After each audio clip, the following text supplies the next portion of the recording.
رضا عبد العال بيفوت بمهاره كويسه قوي. اهو ده رضا اللي احنا عارفينه، بيفوت كويس، فتح سكه لعبه حلوه جدا ناحيه اليمين، والغندور انما وصول رضا يقدر يجيب جول رضا عبد العال. والله لسه بقول لكم وماشي تاني.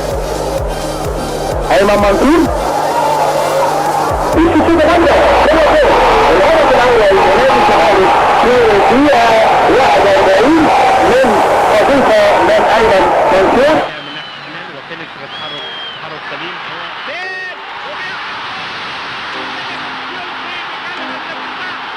الاسماعيلي طوعيه واختيارا. شوف دي الاول ابو تريكه والهدف. هلا هلا هلا هلا هلا هلا هلا هلا يا قمار.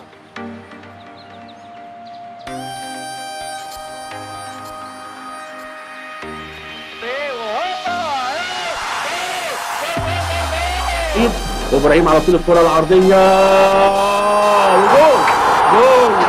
جول علاء ابراهيم يحط هدف جميل ومن الحته اللي رفعها غندور في الشوط الاول وجه منها هدف. ريان ارضيه حسام حسن وحسام هلوه جوه جول الله لمصطفى لايمن حفني اولاد مصطفى فتحي مصطفى انفراد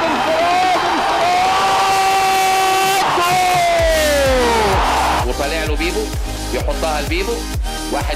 بيبو بشير جول. بيبو